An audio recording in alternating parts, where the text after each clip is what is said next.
गुरुदेव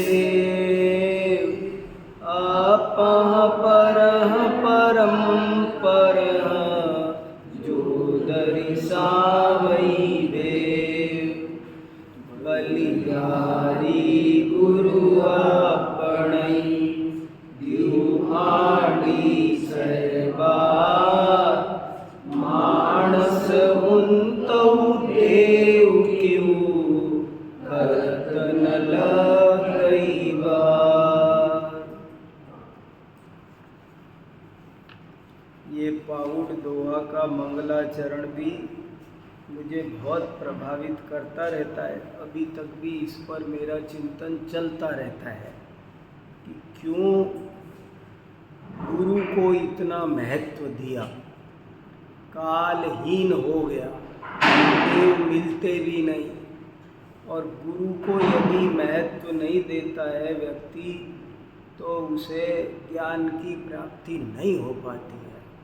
बहुत बड़ी कमी जीवन में रह जाती है कि व्यक्ति गुरु को हल्के से लेता है, और हल्के से लेता है तो वो बात हल्की ही रह जाती है। वो एक श्लोक भी बहुत अच्छा है, मंत्रे तीर्थे द्विजे देवे दैवज्ञे भेषजे गुरौ यादृशी भावना यस्य सिद्धिर्भवति तादृशी। जैसी भावना रहेगी वैसा ही फल मिलता है। हल्के में लेते हैं तो फिर काम नहीं चलता है। तो ये बात बहुत ही इम्पोर्टेंट है। क्यों इतनी ज़्यादा बाद में इस बात का इतना प्रचार हुआ। पाउड दोहा के बाद बहुत ग्रंथों में गुरु की महिमा गाई गई। पूरा का पूरा संत साहित्य, रायचंद्र वाले तो गुरु को ही, वो तो देव, जहाँ जहाँ देव है वहाँ वहाँ गुरु कर दिया। देव पूजा नहीं, गुरु पूजा। देव दर्शन नहीं, गुरु दर्शन। ऐसे उन्होंने देव की जगह गुरु लगा दिया। इतना गुरु का महत्व बताया। बस थोड़ी सी सावधानी रखने की बात है, वरना तो ये बात बहुत इम्पोर्टेंट है। चलो, हमने इसके 58 दोहों का स्वाध्याय कर लिया। अब 59 नंबर के दोहे का स्वाध्याय करते हैं। 58वां भी एक बार पढ़ लेते हैं।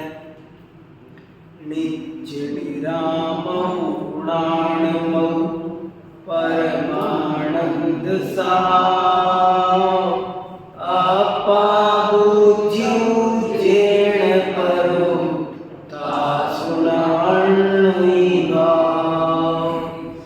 जिसने अपने नित्य निरामय नाणमय माने ज्ञानमय, अपने नित्य निरामय ज्ञानमय परमानंद स्वभावी अप्पा माने आत्मा, बुद्धियु जिसका बोध प्राप्त कर लिया, ज्ञान प्राप्त कर लिया, जिसने अपने पर माने उत्कृष्ट, संसार में सर्वोत्कृष्ट वस्तु कोई है तो अपना आत्मा है। अब देखो, भाषा तो सरल सरल है लेकिन भाव बहुत गहरे हैं। अपनी आत्मा 3 लोक में सर्वोत्कृष्ट है। इसमें ये नहीं अर्थ निकालना कि सब निकृष्ट हैं। अपन उत्कृष्ट है का मतलब है कि हमारा लाभ तो हमारे आश्रय से होगा ना। इसलिए ये कह रहे हैं अपना आत्मा ही उत्कृष्ट है। 3 लोक के कोई भी पर पदार्थ हमको सुखी नहीं कर सकते हैं, साक्षात पंच परमेष्ठी भी। इसलिए कहा अपना आत्मा ही सर्वोत्कृष्ट है। जो इस आत्मा को जानता है उसको फिर कोई विभाव नहीं बचता। बहुत बढ़िया है।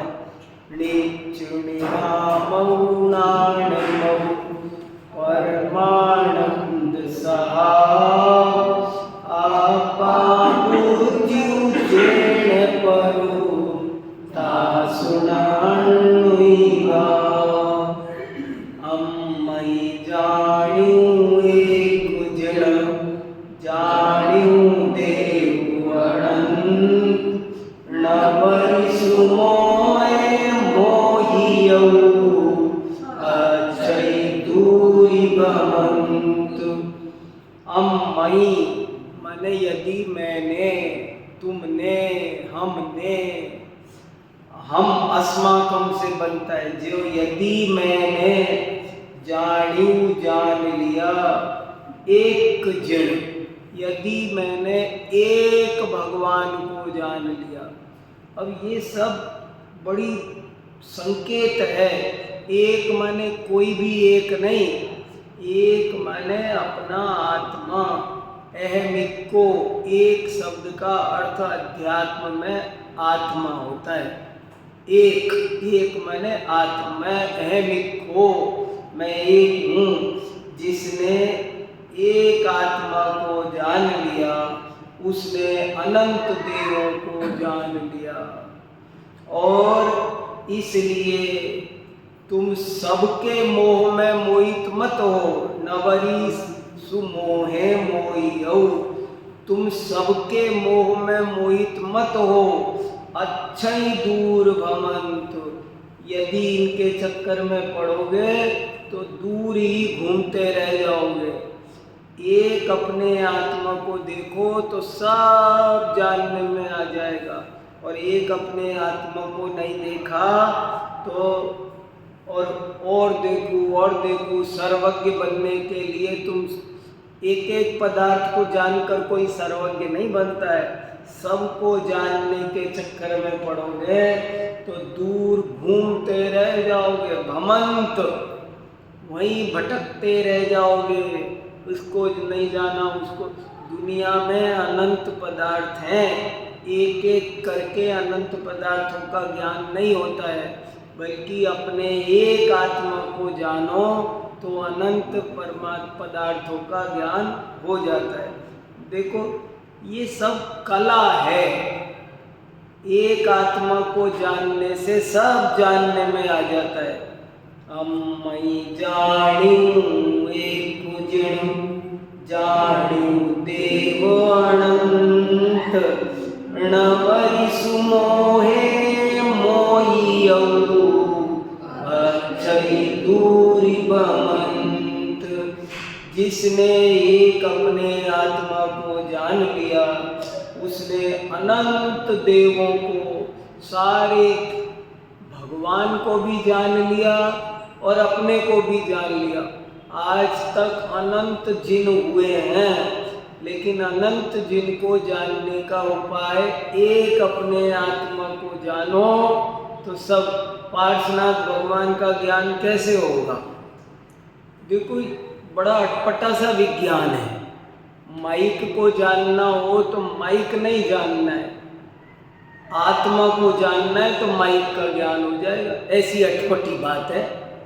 मैंने तुम इंडिया देख लो, तुम अमेरिका देख लोगे, ऐसी कैसे होगा भाई। लेकिन ये स्वरूप ऐसा ही है। तुम आत्मा को जानो तो सब जानने में आ जाएगा। देखो अम्मई जाण्यू एक जण जाण्यू देव अनंत नवरि सुमोहे मोहियौ अक्षय दूरी भमंत। यदि हमने एक जिन देव को जान लिया है तो समझो अनंत देवों को जान लिया है। हे जीव, मोह में मोहित मत हो। मोही जीव दूर ही भ्रमण करते रहते हैं। आपको दुनिया में ऐसे कहने वाले भी मिल जाएंगे बहुत। क्या हमेशा आत्मा आत्मा लगा रखा है, क्या होता है आत्मा से। अब देखो ये यही कह रहे हैं कि एक आत्मा को जानने से सब कुछ जान लिया जाता है।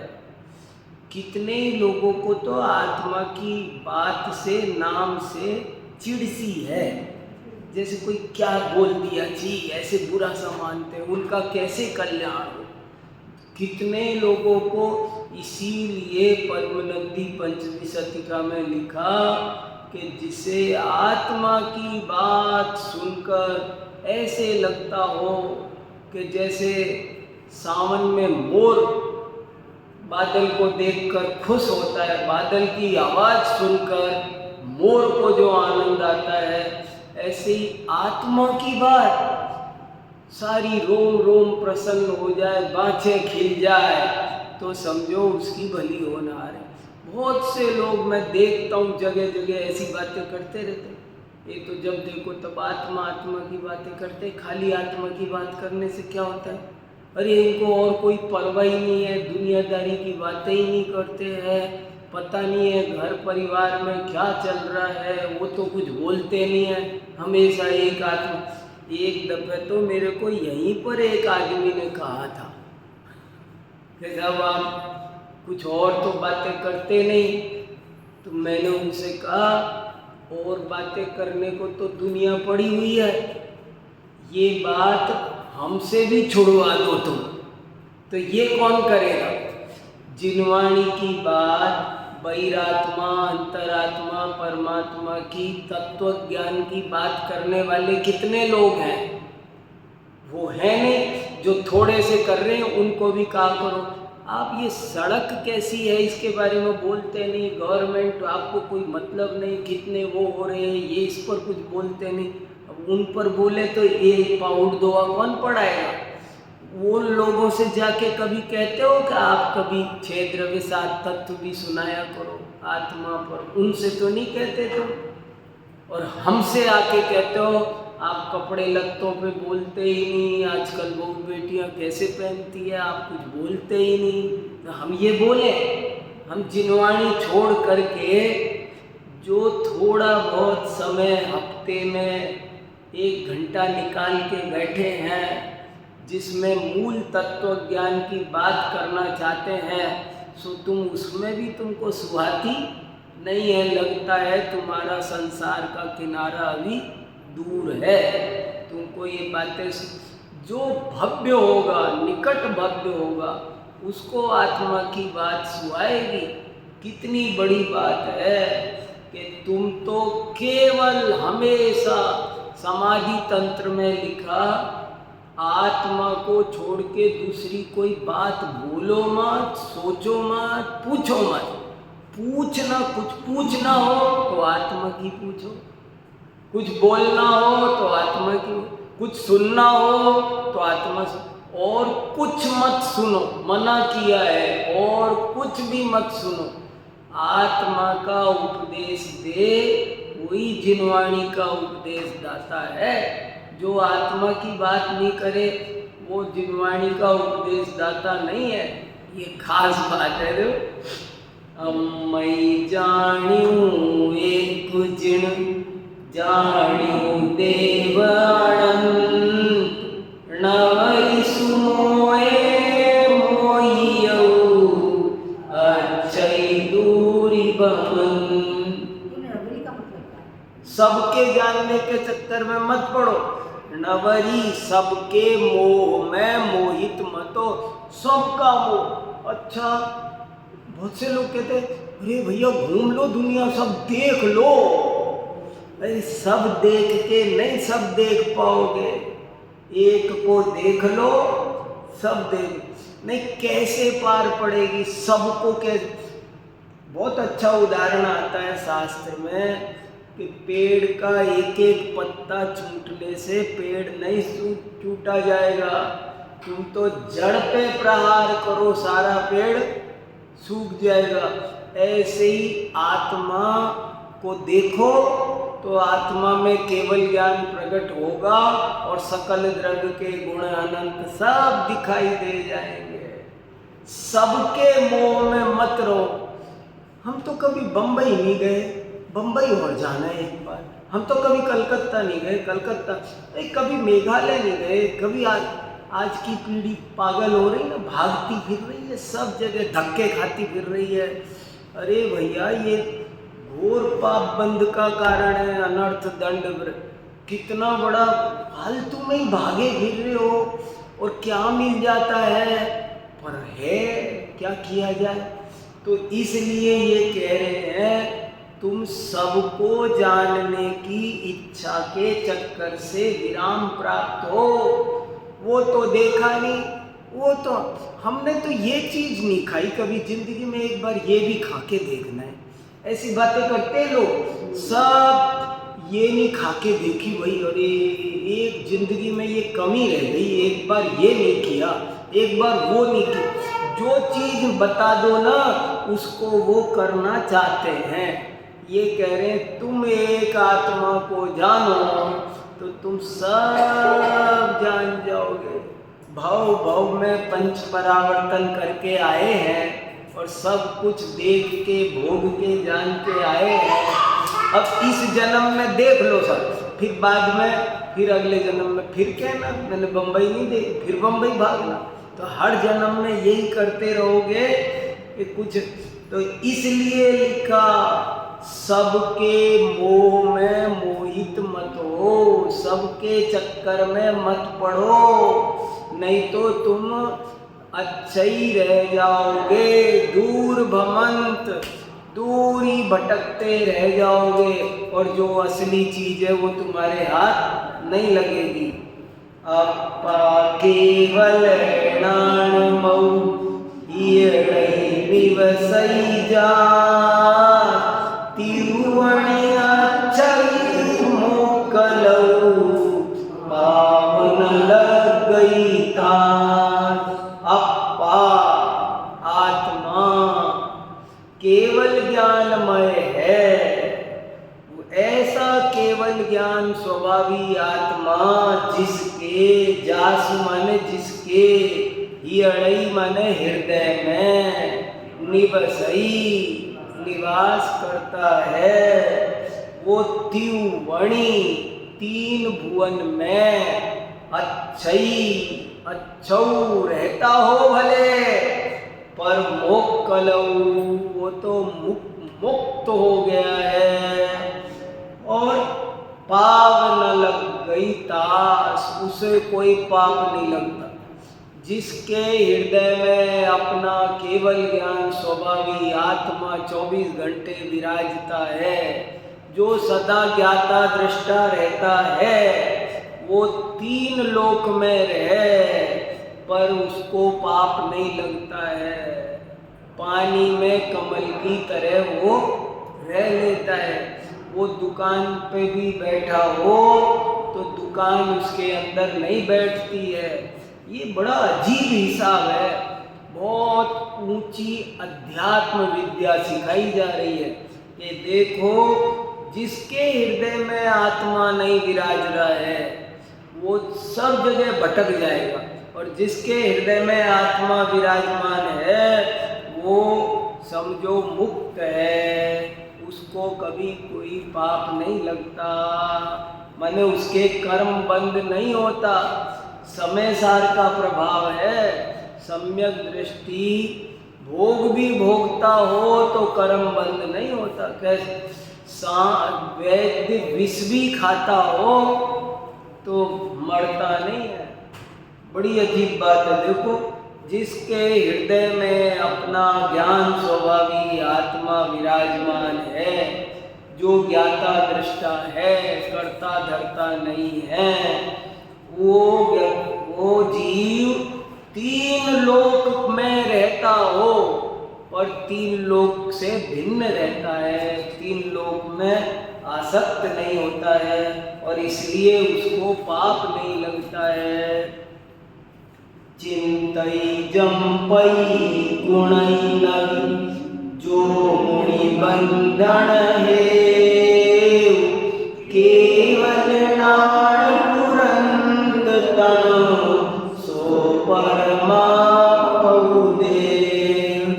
चिंतई चिंतन करता है, जम्पई बोलता है, जंपना माने बोलना, कुणई करना। देखो चिंतई मन, जंपई वचन और कुणई काय। मन वचन काया, 3 चीज पकड़ी है इन्होंने कि जो मुनि, जो साधक न तो मन से, न वचन से, न काया से बंधन के हेतुभूत काम नहीं करता, कर्म बंधन की बात न सोचता है, न बोलता है, न करता है। करने से ही कर्म बंद नहीं होता, गलत बात बोलने से भी होता है, गलत बात सोचने से भी होता है। तो जो मुनि बंधन के हेतुभूत बात को न सोचता है, न बोलता है, न करता है, वो केवल नाण फुरंत तण सो परम पौदे। समझ लो वो तो केवल ज्ञानी परमात्मा है। देखो ये क्या कहा, थोड़ा सोचो भी, ऐसा क्यों कहा? ये तो ऐसे कहना चाहिए ना वो सम्यक दृष्टि है, पर ये क्या कह रहे हैं कि समझ लो वो तो केवल ज्ञानी परमात्मा ही है। क्यों कहा ऐसा? परमात्मा प्रकाश में भी ऐसा प्रकरण आया है, तो वहाँ 2 उत्तर दिए। एक उत्तर तो ये, अरे अभी होने ही वाला है, तुम तसल्ली रखो, इसलिए कहा। जैसे कोई बच्चा मेडिकल कॉलेज में एडमिशन ले तो वो अभी डॉक्टर बना नहीं है, पर गांव में आता है तो लोग डॉक्टर साहब कहने लग जाते हैं, तो डॉक्टर बना क्या? बना नहीं है। ऐसे ही इसको जो मन वचन काय से बंद के कार्यों से बचकर रहता है, समझ लो वो तो केवल ज्ञानी देव ही है। तो क्यों कहा? क्योंकि बस अब बनने ही वाला है, देर नहीं है। ऐसे व्यक्ति को केवल ज्ञान प्रकट होने में देर लगती नहीं है। और दूसरी बात, वो केवल ज्ञानी है। केवल ज्ञानी माने ओनली नोअर, वो केवल ज्ञाता है, करता धरता नहीं है। वो ये कुर्ते का करता नहीं है, वो केवल ज्ञाता है हर चीज का, मकान का, दुकान का, रोटी का, पानी का, सदा काल ज्ञाता रहता है। इसलिए केवल ज्ञानी, केवल ज्ञानी शब्द का दूसरा अर्थ है ओनली नोअर, केवल जानने वाला है। यही तो इसमें सारा मोक्ष मार्ग छुपा हुआ है। केवल जानने का नाम ही धर्म है। जैसे ही जानना छूटता है, मुझे ये लाइन अच्छी लगती है, सावधानी हटी दुर्घटना घटी। सावधानी माने क्या होता है? सावधान शब्द का अर्थ है ज्ञाता दृष्टा रहना। ज्ञाता दृष्टा रहो तब तक तो तुम सुरक्षित, और जैसे ही ज्ञाता दृष्टापना छोड़ा और रागी द्वेषी बने, करता धरता बने और चलोगे, दुर्घटना होगी, कर्म बंद होगा।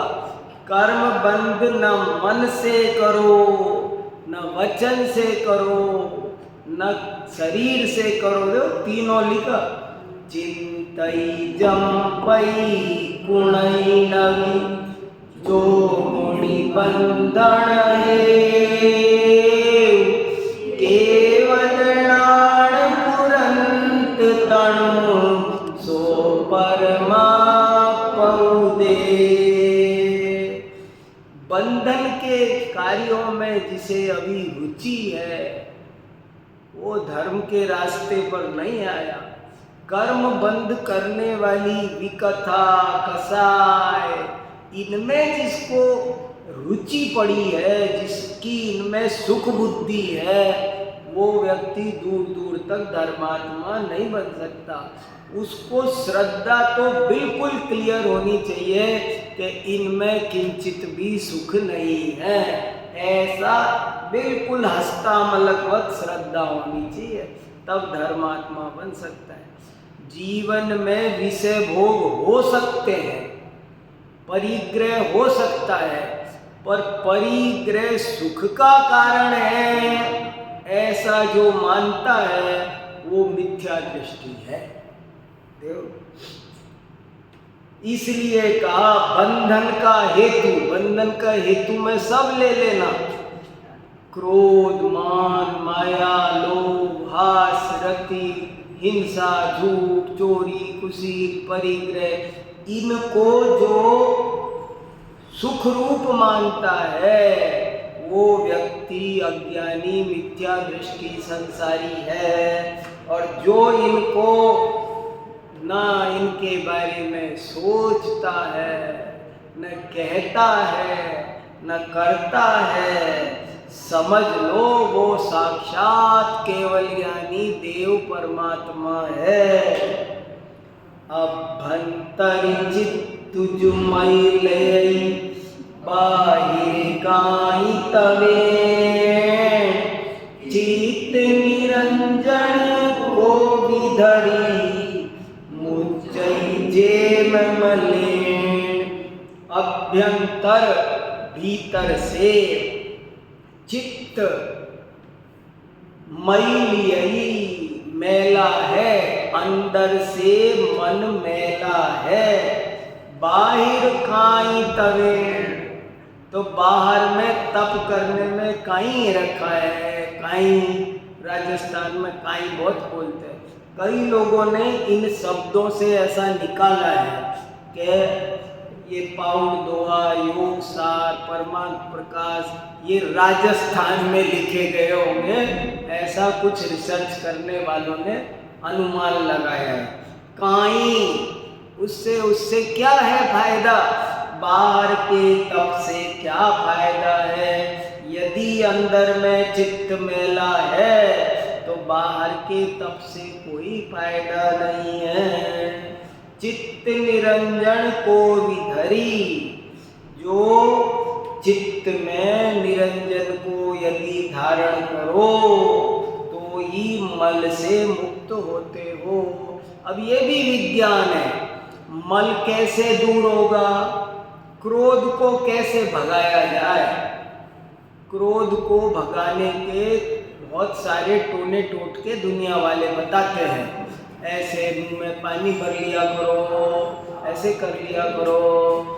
जैन धर्म कहता है ऐसे क्रोध भागने वाला नहीं है। तुमने अनंत बार ऐसी कोशिशें बहुत की, जबरदस्ती कसायों से बच कर तुम कोशिश करते हो, लेकिन कसाय ऐसे भागती नहीं है।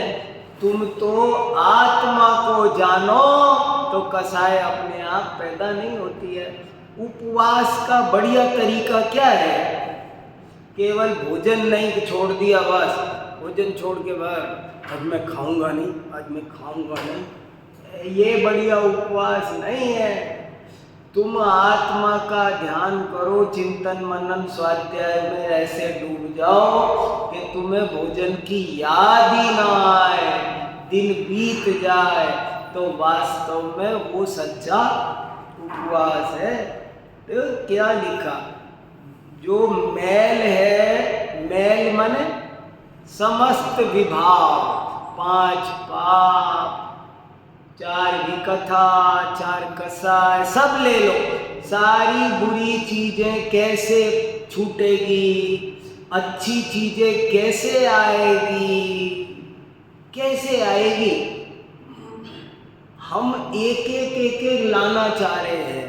वो कहते हैं ना कि एक आदमी जा रहा था घर छोड़ के, तो उसने कहा मेरे पौधों का ध्यान रखना, मैं 8 दिन बाहर जा।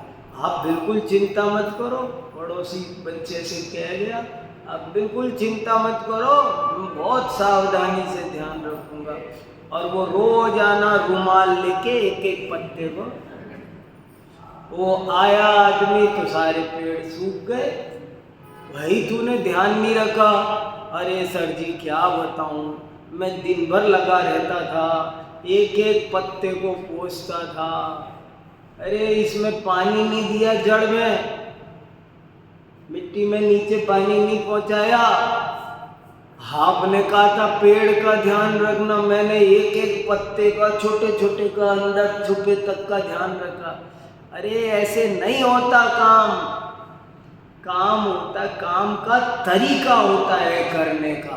एक एक करने से काम नहीं होता है। तुम जड़ को सींचो। मैं तो ये उदाहरण बहुत देता हूँ, मुझे बहुत अच्छा लगता है कि समझो किसी आदमी को पी लिया हो गया हो, मान लो मुझे पी लिया हो गया, और मैं किसी अज्ञानी डॉक्टर के पास गया और मैंने कहा डॉक्टर साहब देखना जरा, मेरी ये उंगलियां पीली हो गई है, ये आंखें भी आजकल पीली रहती है, देखो। तो वो अज्ञानी डॉक्टर बोलता है अच्छा तो मैं तुमको ऐसा करता हूँ, लैक्मे की नेल पॉलिश लिख देता हूँ, बाजार से खरीद लाना और रोज सुबह शाम लगाना। और आँखों के लिए भी मैं कोहिनूर का काजल लिख देता हूँ, रोज सोते वक्त लगाना। ऐसे पीलिया ठीक होगा? आंखें ठीक करने से पीलिया ठीक होगा? नाखून, एक एक नाखून पर नेल पॉलिश लगाने से, लाल रंगने से, ऊपर ऊपर लाल रंगने से कुछ होगा? अरे अंदर लीवर में पीलिया हुआ है, लीवर में दवाई डालो, लीवर ठीक होगा तो ऑटोमेटिकली हो जाए।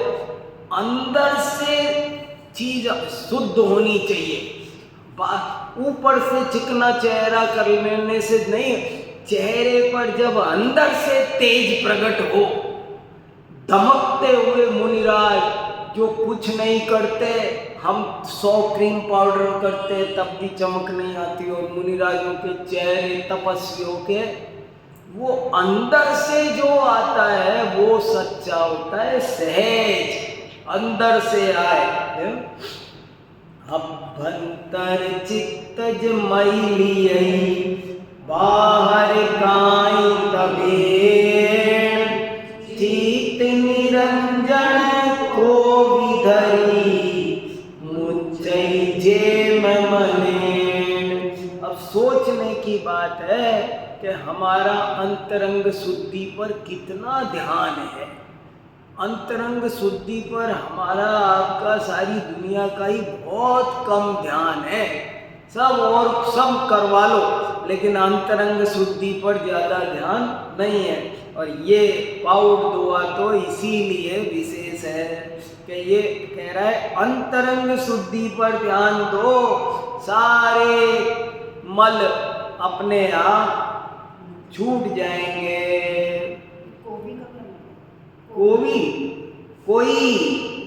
कोई विरला व्यक्ति ऐसा करता है, जनरल प्राय सारी दुनिया ऐसा करती है, बाहर शुद्धि में उलझी, लेकिन कोई विरला। सब पत्ते पहुंच करके बगीचा हरा रखना चाहते हैं, पर कोई समझदार है जो पत्तों को नहीं छेड़ता और जड़ में पानी देता है। ये कोवी माने कोई स्पेशल, कोई खास विरला व्यक्ति ऐसा करता है। तो देखो, जेण निरंजन मन धरियु विषय कसायहि जंतु, मोखा कारण एहु बड़ तंतणमंत। जेण निरंजन मन धरियु, जेण माने जिसने, निरंजन माने शुद्ध, निरंजन माने, अंजन माने कालापन, अंजन माने अशुद्धि और निरंजन माने शुद्धि। तो जिसने अपने शुद्धात्मा में मन को लगा दिया, मन माने उपयोग। अब देखो, कई कहते हैं मन तो मर जाता है, कई कहते हैं मन आत्मा में लग जाता है, और दोनों बातों का मतलब एक ही है। जिसने अपने निरंजन आत्मा में मन को धर दिया है, लगा दिया है, कौन से मन को? जो विषय कसाय ही जंत, 24 घंटे विषय कसायों में जो जाता था। हमारा आपका मन 24 घंटे, 1 सेकंड भी विषय कसाय से विरक्त होता, 1 सेकंड भी। सोते हैं जब भी हमारे विषय कसाय चल रहे हैं, वही सोच रहे हैं। इस 5 इंद्री के विषयों का सेवन हो रहा है ना हमारे 24 घंटे। तो विषय कसाय में जाते हुए मन को जिसने अपने निरंजन आत्मा में स्थापित कर दिया, बस समझ लो इतना सा, यही है मोक्ष का कारण। और कोई मोक्ष का कारण, मुख्य कारण एवं बढ़, यही मोक्ष का बड़ा कारण है, उत्तम कारण यही है। बहुत तेज कर देते हैं।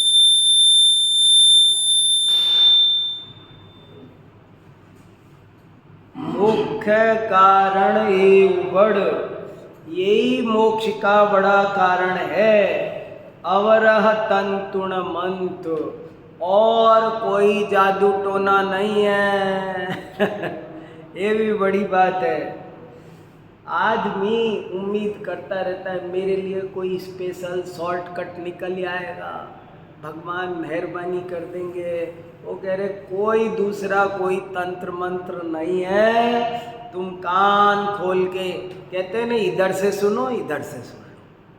पर बात ये है, ऐसे ही कह रहे हैं कि तुम साफ साफ सुन लो, जिसने विषय कसाय में जाते हुए मन को अपने शुद्धात्मा में नहीं लगाया, वो कभी मोक्ष जा सकता नहीं। मोक्ष मार्गी, उसके जीवन में कभी मोक्ष मार्ग प्रकट नहीं हो सकता। देखो इसमें से ये निकलता है कि आत्मानुभूति पूर्वक ही मोक्ष मार्ग बनता है। आत्मानुभूति के बिना मोक्ष मार्ग बनता नहीं। 24 घंटे विषय कसाय में लगे हुए हैं। 1 सेकंड यदि 5 इंद्री के विषय से विरक्त होंगे तो हमारा उपयोग अपनी आत्मा में लीन होगा। और बस इसी का नाम आत्मानुभूति है, इसी का नाम धर्म है।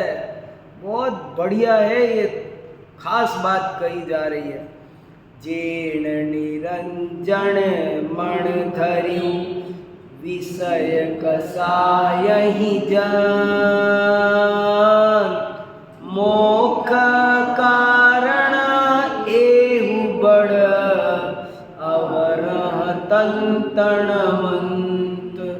जिसने विषय कसाय, विषय कसाय, विषय कसाय कहते रहते हैं ना।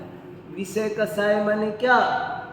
5 इंद्री के विषय, 8 प्रकार का स्पर्श, 6 प्रकार का रस, 2 प्रकार का गंध, 5 प्रकार का वर्ण, शब्द।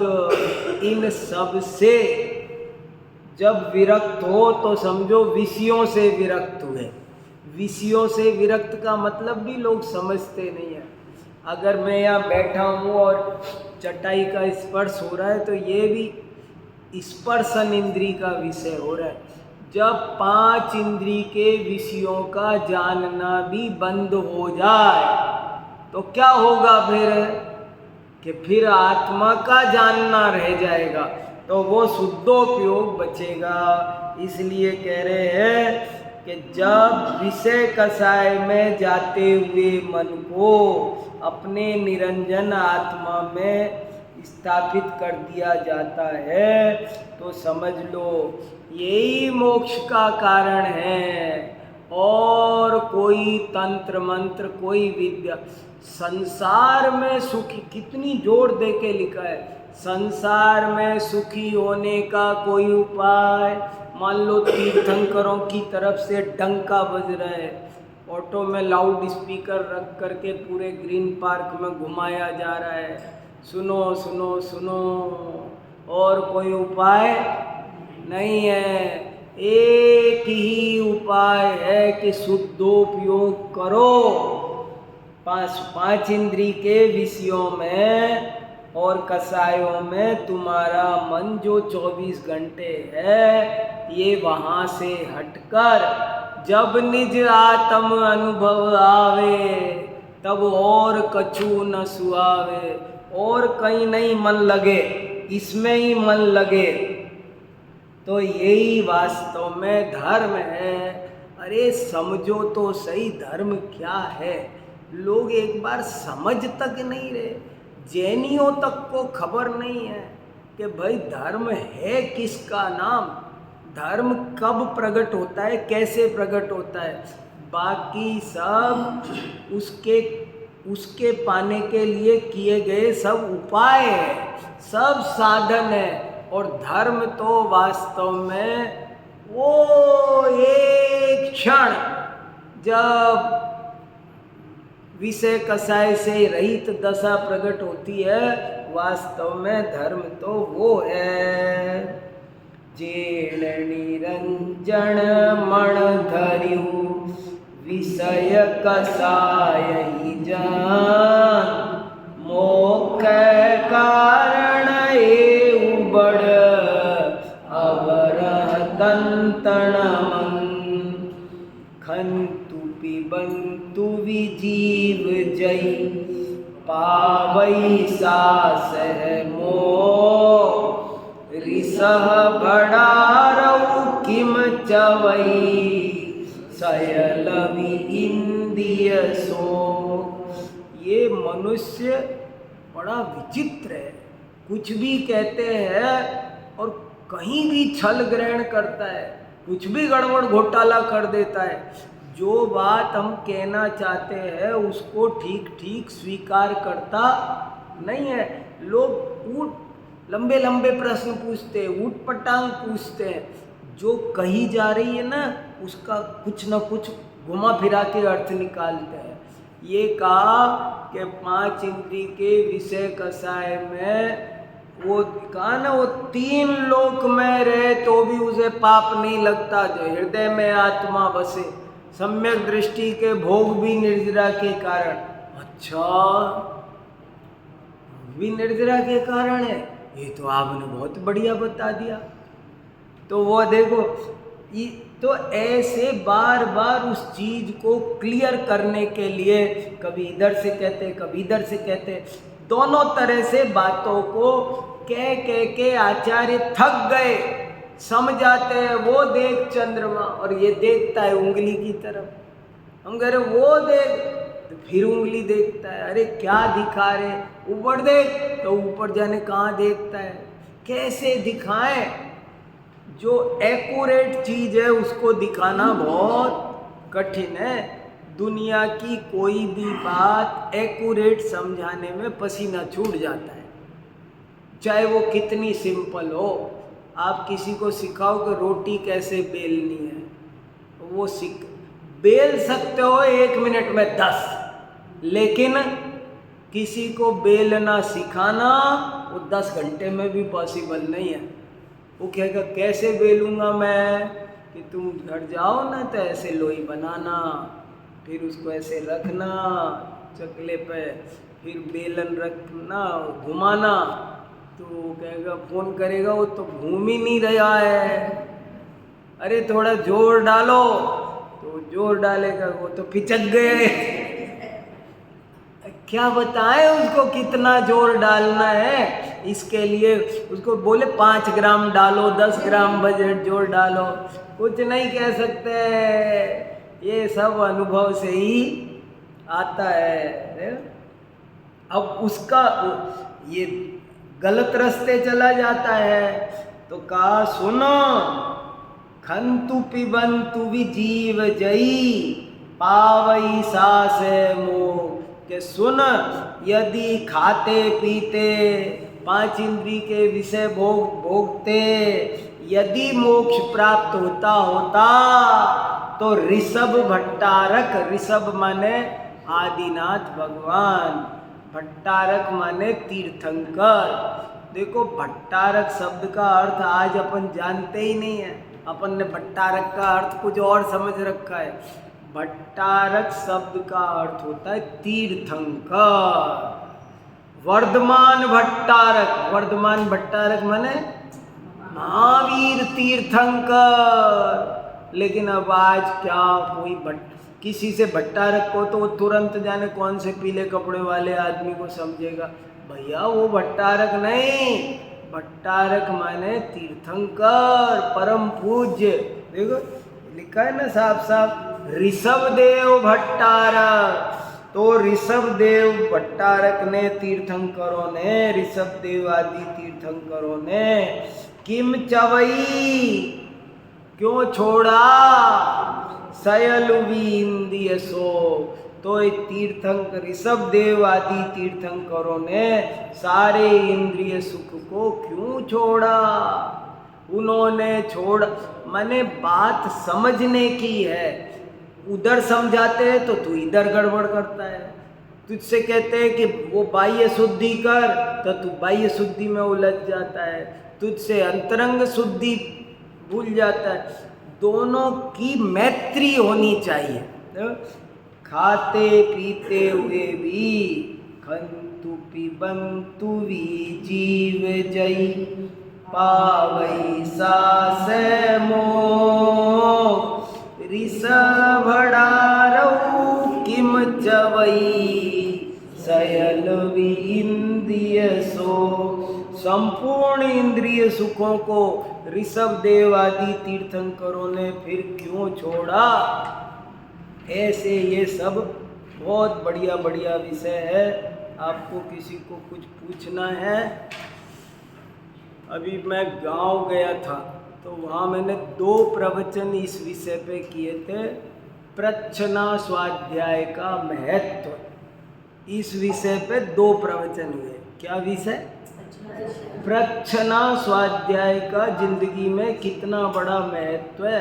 अपन जो धर्म के क्षेत्र में कमजोर है उसका एक सबसे बड़ा कारण है हम पूछते नहीं हैं, एक तरफा चल रहा है, आप सुना के चले जाओ। पूछना चाहिए, और आप नहीं पूछो तो हमको पूछना चाहिए। मैं कई दफ़े APJ कलाम के भाषण सुनने गया हूँ, और उनके भाषण सुनने जाता था तो लिखा होता था 7 से 8 होगा, तो मैं जाता था तो उनका 20 मिनट भाषण होता था, और फिर वो कहते थे आपको मेरी सब बात समझ में आई, कुछ नहीं समझ में आया हो तो पूछो। और अगर कोई नहीं पूछता था ना तो कहते थे अच्छा इसका मतलब तुम मेरी सारी बात समझ गए हो, अब मैं पूछता हूँ तुमसे। पर 20 मिनट बोलते थे और 40 मिनट पूछते थे। पूछे बिना दिमाग पर बोझ पड़ता नहीं है, सक्रिय नहीं होते। क्या फर्क है मंदिर की कक्षा में और यूनिवर्सिटी की कक्षा में? कि यूनिवर्सिटी की कक्षा टिकती है क्योंकि हमें पता है हमें परीक्षा देनी है। यहाँ पता है कोई कुछ नहीं पूछने वाला। हम तो बस ऐसे ही कथा सुन ली तो तर जाएंगे। अरे ऐसे नहीं है, यहाँ एक एक बात सब समझने की है। रोज स्वाध्याय करो, एक डायरी बनाओ, अपने प्रश्न लिखो, प्रश्न पूछा करो। ऐसे मौके कहाँ आते हैं? अपन हफ्ते में एक दिन बैठ रहे हैं तो कोई भी बात कहीं से कुछ हो, ये आज नहीं समझ में आई हो तो, पर पूछना जरूर चाहिए। प्रच्छना स्वाध्याय यदि जिंदगी में आएगा तो सक्रिय जिनवाणी के श्रोता बनेंगे, और नहीं तो जिनवाणी टिकती नहीं है, समझ में नहीं आती है। खूब झिझक छोड़ करके प्रश्न पूछना चाहिए, तब ये सब बातें समझ में आएगी। चलो ठीक है।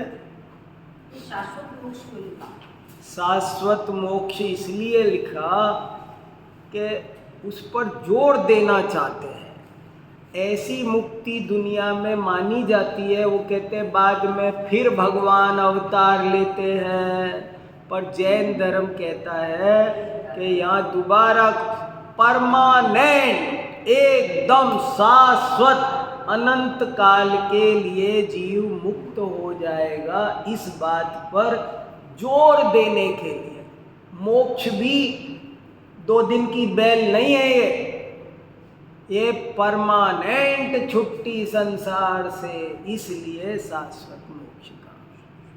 बहुत अच्छा, चलो भाई।